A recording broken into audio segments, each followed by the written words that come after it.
Esposa Excelente, capítulo 19, o medo da esposa, vencendo a ansiedade. O medo é um problema comum. Alguns medos são legítimos e outros infundados. Entretanto, não importando qual seja o fundamento, o resultado pode ser angustiante para a pessoa que tem medo. Não ter medo é uma questão de crer em Deus, de ser uma pessoa piedosa e uma esposa piedosa. De fato, ser destemida é parte da descrição da esposa excelente de Provérbios 31. No tocante à sua casa, não teme a neve, e quanto ao dia de amanhã, não tem preocupações. Provérbios 31, 21 e 25. Pedro também exorta as esposas a não temerem, admoestando-as a praticar o bem e não temer perturbação alguma. 1 Pedro 3, 5 e 6. Então, em sua palavra, Deus nos conscientiza de que o medo pode ser um problema para algumas mulheres. O medo é uma emoção infeliz, mas as esposas devem reagir de maneira bíblica a seus temores. O medo pode resultar numa pequena sensação de inquietude ou num completo ataque de pânico. Quando acontece um ataque de pânico, o corpo libera adrenalina, o coração palpita, a respiração é curta e acontece uma sensação de pânico. Frequentemente, a intensidade de seu medo não corresponde às circunstâncias reais. Em outras palavras, há uma reação exagerada. Mas, quer seu medo seja ínfimo ou intenso, o que pode causar medo em uma esposa crente? É comum que uma esposa se preocupe que seu marido morra prematuramente ou fique doente e impossibilitado de sustentar a família. Outras se preocupam com a possibilidade de que o marido encontre outra mulher e as rejeitem. Algumas se consomem pelo temor de falharem como esposa e mãe. Muitas têm medo da ira do marido ou de seu comportamento controlador.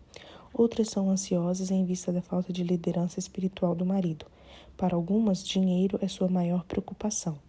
Há aquelas cujo medo é infundado, mas, ainda assim, estão convencidas de que alguma coisa terrível está para acontecer. A despeito da razão específica de seu medo, Deus tem instruções bem definidas na Escritura a respeito de como enfrentar o medo. Considere cuidadosamente os seguintes princípios bíblicos sobre o medo. Princípios bíblicos sobre o medo. O medo pode nos impedir de realizar nossas responsabilidades dadas por Deus. Chegando por fim o que receber um talento, disse: Senhor, sabendo que és homem severo, que ceifas onde não semeaste e ajuntas onde não espalhaste, receoso, escondi na terra o teu talento. Aqui tens o que é teu. Respondeu-lhe, porém, o Senhor: servo mau e negligente, sabias que ceifo onde não semeei e ajunto onde não espalhei? Mateus 25, 24 a 26. Independentemente das razões do seu medo, ele pode impedi-la de realizar suas responsabilidades. Por exemplo, uma esposa pode passar o dia em seu quarto com as cortinas fechadas, encerradas no pânico, por medo de que, se pegar o carro para ir ao supermercado, possa morrer num desastre. Como consequência, nenhuma responsabilidade que Deus lhe deu será realizada naquele dia. Outra esposa pode passar a noite sem dormir por estar preocupada com o que aconteceria a ela e aos filhos se o marido perdesse o emprego ou morresse. De algum modo, tudo que é ruim parece pior durante a noite. Pela manhã, ela está tão vencida pelo medo que chora amargamente e pede ao marido que não vá trabalhar e fique com ela em casa naquele dia. Ela fica tão perturbada que não consegue fazer nada o dia todo. Além de ficar ansiosa o dia todo, sente culpa e seu medo aumenta por não haver cumprido suas responsabilidades. O medo pode motivar a pessoa a cometer outros pecados. Perguntando-lhe os homens daquele lugar a respeito de sua mulher, disse: é minha irmã, pois temia dizer: é minha mulher. Para que, dizia ele consigo, os homens do lugar não me matem por amor de Rebeca, porque era formosa de aparência. Gênesis 26, 7. Inúmeras mentiras têm sido justificadas por causa do medo. Esposas têm encoberto o pecado do marido por medo da ira dele. Quando uma esposa fica ansiosa, ela está muito mais propensa a ser impaciente ou ríspida com as crianças ou com o marido. O medo age como a comporta de uma represa que se abre, dando vazão a uma enxurrada de outros pecados. É muito fácil que o pecado se agrave enquanto se experimenta o medo. O medo pode motivar uma pessoa a negar o Senhor Jesus e sua palavra. Ora, Estava Pedro assentado fora no pátio e, aproximando-se de uma criada, lhe disse: Também tu estavas com Jesus, o Galileu. Ele, porém, o negou diante de todos, dizendo: Não sei o que dizes. Mateus 26, 69 e 70. Então disse Saul a Samuel: Pequei, pois transgredi o mandamento do Senhor e as tuas palavras, porque temi o povo e dei ouvidos à sua voz. 1 Samuel 15, 24. Quão infeliz foi para Pedro o dia em que ele negou o Senhor Jesus Cristo. Podemos todos entender seu temor e seríamos provavelmente tentados a mentir se colocados na mesma posição. Pedro negou abertamente o Senhor, mas também é possível negar o Senhor e a sua palavra apenas não dizendo nada. Contudo, você não tem de pecar para enfrentar uma situação amedrontadora. Em vez de negar a Deus ou a sua palavra, lembre-se de que Deus era e ainda é soberano em toda circunstância. Ele escolhe como você pode melhor servi-lo e glorificá-lo. Deus lhe concederá graça para enfrentar qualquer provação. Há inúmeros mártires crentes que atestariam alegremente o que estou dizendo. O temor pode ser de homens. Quem teme ao homem arma ciladas, mas o que confia no Senhor está seguro. Provérbios 29 e 25. Assim, afirmemos confiantemente: o Senhor é o meu auxílio, não temerei. Que me poderá fazer o homem? Hebreus 13, 6. Como fazia Sara, que obedeceu a Abraão, chamando-lhe Senhor, da qual vós vos tornastes filhas, praticando o bem e não temendo perturbação alguma. 1 Pedro 3, 6. Quando eu era criança, pensava na possível morte de meus pais ou de mim mesma e ficava quase aterrorizada. Aquele era um pensamento tão assustador que decidi não pensar mais em morte. Então, não pensei. Senti-me melhor, mas não pensar sobre a morte não mudou o fato de que a morte surgirá para mim em algum tempo no futuro. Quer seja da morte, do clima, da guerra ou do homem, pessoas frequentemente estão com medo. Algumas vezes até mesmo fazer o que é certo é causa para alarme. De fato, dependendo das circunstâncias, fazer o que é certo pode ser quase tão amedrontador quanto enfrentar a morte ou a guerra. Infelizmente, o medo é um fato da vida neste mundo caído. Como reagimos aos nossos temores depende de nosso relacionamento com o Senhor Jesus Cristo. Em Cristo, há soluções tangíveis para o medo. 9 soluções para o medo. Não viva para agradar a homens. Com efeito, antes de chegarem, alguns da parte de Tiago comia com os gentios. Quando, porém, chegaram, afastou-se e, por fim, veio a apartar-se, temendo os da circuncisão. Gálatas 2:12.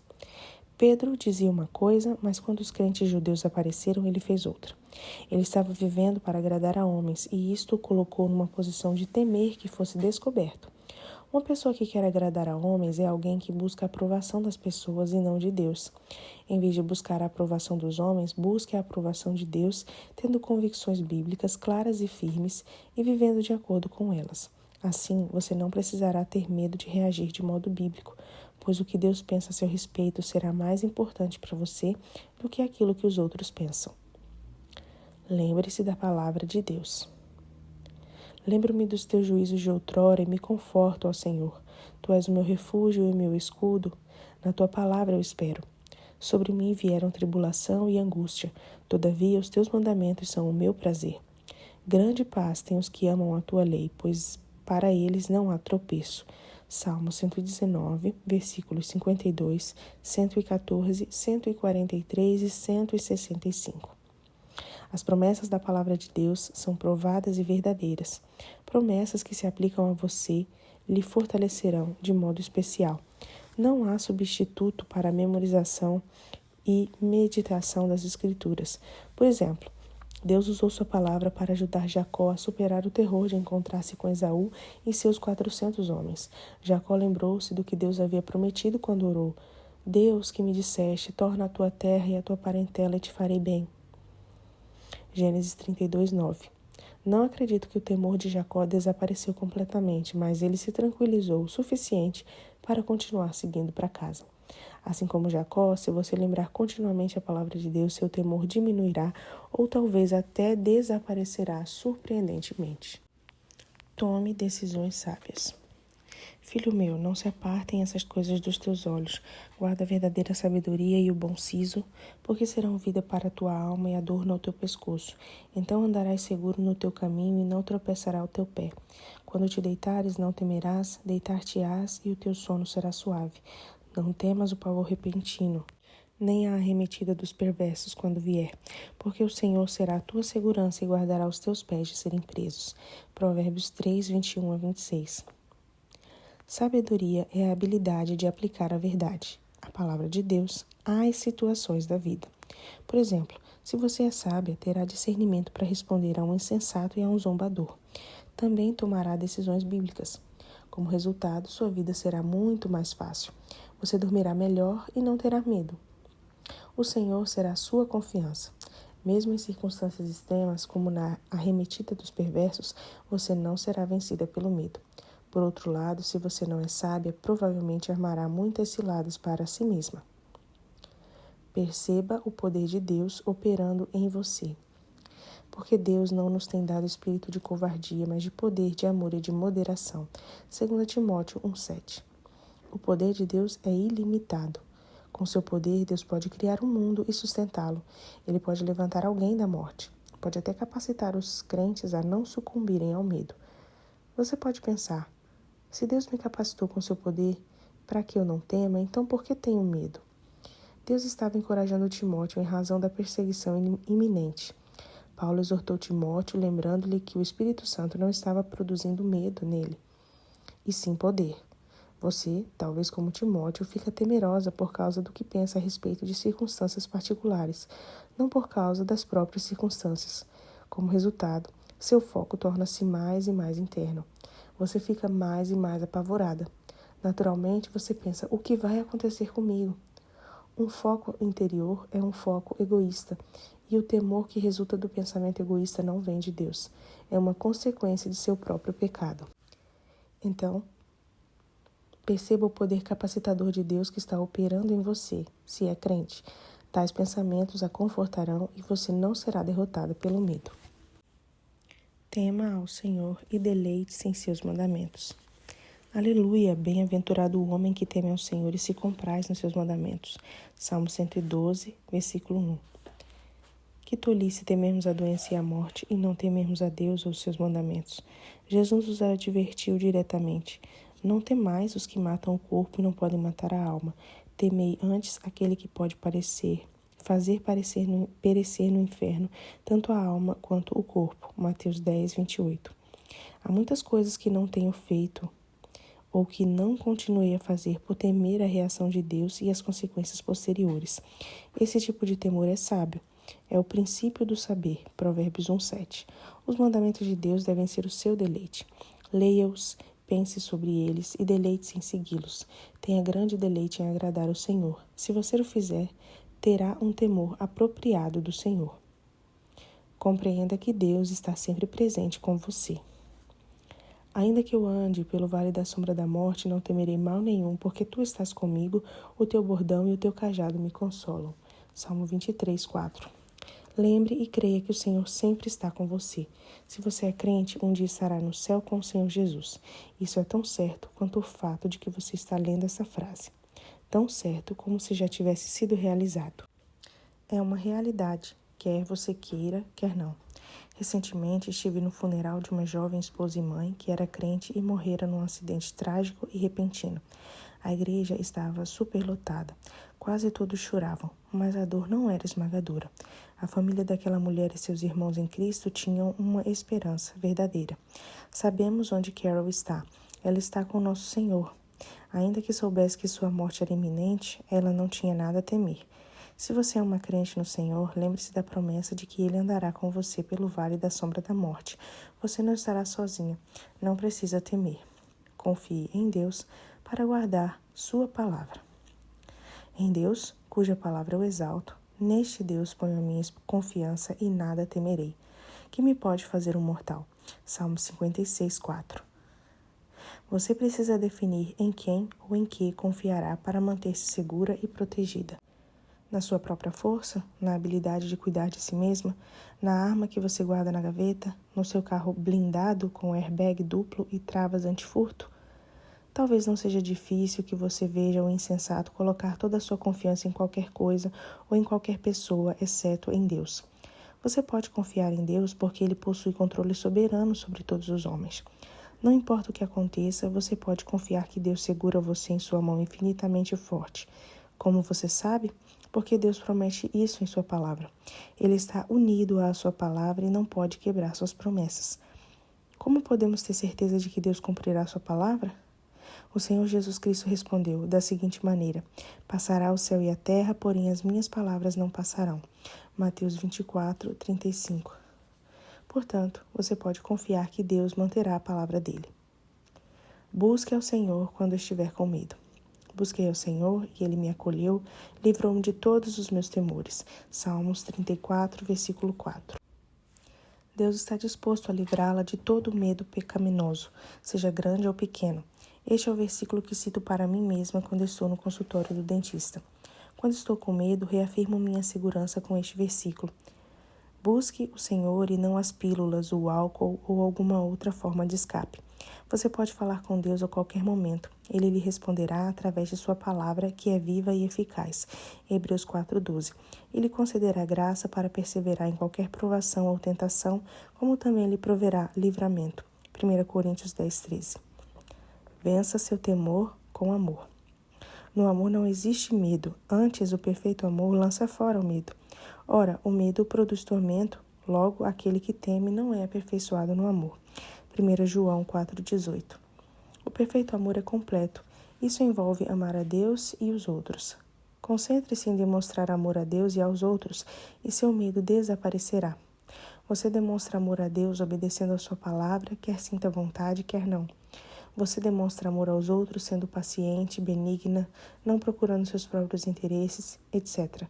1 Coríntios 13, 4 e 5. O mundo é egoísta. Quando você pensa em si mesma, seu medo aumenta. Isso é tão verdadeiro que o motivo exato da preocupação nem mesmo tem de ser real. Pode entrar em pânico uma esposa que, por absolutamente nada, fica pensando continuamente: eu sei que alguma coisa horrível está para acontecer. A chave para que ela vença o medo é que se revista de amor. O amor procura oportunidade de doar-se. O medo mantém um olho nas consequências para o eu. O amor não se ressente do mal. 1 Coríntios 13, 5. O medo fica remoendo. O amor tudo crê. 1 Coríntios 13, 7. Enquanto o medo levanta dúvidas. O amor não está preocupado com suas tarefas diárias, que não tem tempo para preocupar-se com o amanhã. O medo falha nas responsabilidades do hoje por focalizar-se no amanhã. O amor leva a um amor maior, pois cumprir obrigações traz paz, alegria, satisfação. Um amor e devoção maiores pelo trabalho. O medo, por sua vez, ocasiona maior medo, uma vez que a falha em assumir as responsabilidades acrescenta o medo das consequências de agir irresponsavelmente. Aqueles que temem ao Senhor o suficiente para levar sua palavra a sério descobrem que este temor se desenvolve em um amor mútuo. O caminho, então, para despojar-se do medo é revestir-se de amor. J. Adams, O Manual do Conselheiro Cristão, editora Fiel, 1982. O que dizer a respeito das preocupações legítimas, tais como um marido doente? Há duas maneiras de reagir a uma preocupação genuína. Uma é focalizar-se no presente e no nível de preocupação que Deus considera sua responsabilidade. A outra é focalizar-se no futuro, chegando a uma conclusão apressada, frequentemente a mais errada das conclusões, e ao pânico. Quando você se focaliza no futuro, Deus pode não lhe dar a graça de reagir biblicamente. Veja Mateus 6, 34. De fato, Deus nunca dá graça para reagirmos a situações precipitadas que não estejam realmente ocorrendo. Se não está acontecendo, não é real. E Deus sempre quer que vivamos à luz da realidade e não presas a imaginações pecaminosas. Por exemplo, uma esposa está preocupada com seu marido que está com gripe. Aparentemente, ele não está se recuperando tão rápido como deveria. Ela começa a pensar no que mais pode estar errado com ele. Em pouco tempo, ela já o imagina com uma doença terminal, morto. Imagina o seu funeral sendo planejado e ele sendo enterrado. Em vez de pensar no que é verdadeiro, Filipenses 4:8, ela tira uma conclusão precipitada baseada em informações resumidas. Deus não a confortará nem lhe dará a graça de enfrentar algo que não está acontecendo. Contudo, ele lhe dará graça para corrigir seus pensamentos e recuperar-se de seu medo e pânico. Por outro lado, suponha que essa mesma esposa tem uma preocupação legítima com o marido que não se recupera rapidamente de uma gripe. Em vez de tirar conclusões precipitadas, ela se concentra em fazer aquilo que Deus quer que ela faça hoje. Hoje ela pode orar especificamente por seu marido, pode ligar para o médico e marcar uma consulta.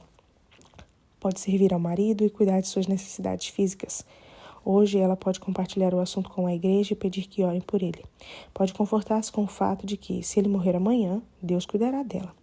Deus lhe dará graça para focalizar-se no hoje. Seu amor por Deus e pelo marido vencerão qualquer medo que ela possa experimentar. Demonstrar amor a Deus na prática traduz-se pela obediência à sua palavra. Na palavra de Deus, somos instruídos a pensar e agir de determinadas maneiras. Em Filipenses 4, há instruções específicas que devemos obedecer quando estivermos ansiosos. Não andei ansiosos de coisa alguma, em tudo, porém, sejam conhecidas diante de Deus as vossas petições, pela oração e pela súplica com ações de graça. E a paz de Deus, que excede todo o entendimento, guardará o vosso coração e a vossa mente em Cristo Jesus. Finalmente, irmãos, tudo que é verdadeiro, tudo que é respeitável, tudo que é justo, tudo que é puro, tudo que é amável, tudo que é de boa fama, se alguma virtude há e se algum louvor existe, seja isso o que ocupe o vosso pensamento. O que também aprendestes e recebestes e ouvistes e vistes em mim, isso praticai, e o Deus da paz será convosco. Filipenses 4, versículos 6 a 9. Observemos mais de perto algumas das instruções encontradas em Filipenses 4, 6 a 9. Faça uma oração de súplica e ação de graças. Versículos 6 e 7. Substitua os pensamentos antibíblicos por pensamentos bíblicos. Versículo 8. Haja de forma prática e apropriada em situações específicas. Versículo 9. Faça uma oração de súplica e ação de graças. A súplica é um pedido humilde. Se você começar a sentir-se levemente tensa ou ansiosa, ore e faça sua súplica a Deus. Esteja certa de incluir sua gratidão a Deus. Considere o seguinte exemplo. Senhor, meu pedido é que meu marido não tenha mais febre e que logo fique curado. Obrigada pelo que o Senhor quer nos ensinar e por nos lembrar o quanto precisamos do Senhor. Agradeço-lhe, pois, o que o Senhor decidir é o que mais o glorificará. Em nome de Jesus. Amém. Substitua pensamentos antibíblicos por pensamentos bíblicos. Filipenses 4:8 diz em que você deve pensar. Se você falhar em manter sua mente direcionada a essas áreas, provavelmente cairá na ansiedade mencionada no verso 6. Pensamentos verdadeiros são válidos, confiáveis e honestos. São o oposto dos falsos. Pensamentos respeitáveis são nobres e dignos de admiração. Pensamentos justos são corretos e conformados aos padrões de Deus. Pensamentos puros são moralmente limpos. Pensamentos amáveis são agradáveis, convenientes e cordiais. Pensamentos de boa fama são atraentes e levam, de fato, aos padrões mais elevados. Pensamentos bíblicos que superam o medo. Isso é assustador. Pensamento verdadeiro. Mas vou fazer o que é certo. Pensamento respeitável e justo. Deus me dará graça para superar isso, não importa qual seja a reação de meu marido. Pensamento verdadeiro, respeitável e amável. Se eu tiver de ficar ansiosa, lutarei contra esta ansiedade. Negar o eu e honrar a Deus. E obedecerei a Deus. Pensamento justo. E lhe demonstrarei amor. Pensamento justo e respeitável. Submetendo-me ao meu marido. Minha responsabilidade é fazer o que é correto. Naquele momento, Deus me dará graça e sabedoria para reagir. Pensamento de boa fama, respeitável e justo.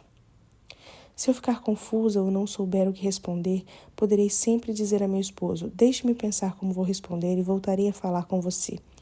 Pensamento justo e respeitável a Deus. Tenho medo de que ele responda de modo desagradável, mas não tenho certeza de que isso acontecerá. Pensamento verdadeiro. Minha responsabilidade é confrontá-lo. Pensamento justo. Quando eu o fizer, Deus me auxiliará. Pensamento respeitável e de boa fama.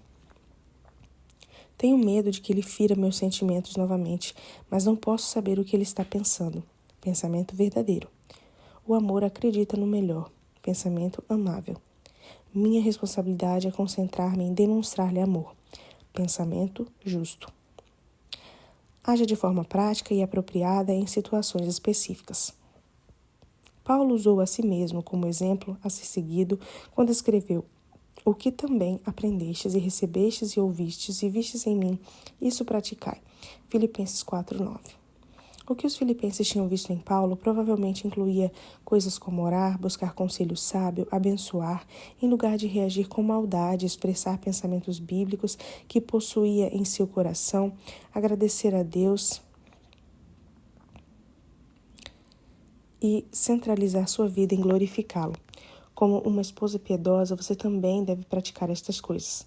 À medida que você ora, pensa e age de maneira correta, a paz de Deus, incompreensível em sua grandeza, guardará a porta do vosso coração e dos pensamentos do crente, prevenindo a entrada de medos e dúvidas.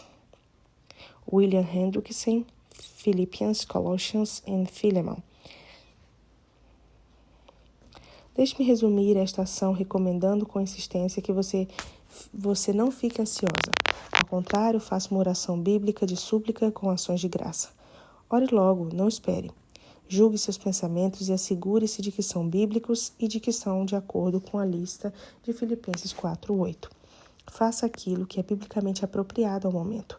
Se persistir em suas responsabilidades, você experimentará a paz de Deus que excede todo o entendimento. Filipenses 4:7. E o Deus da paz será convosco. Filipenses 4:9.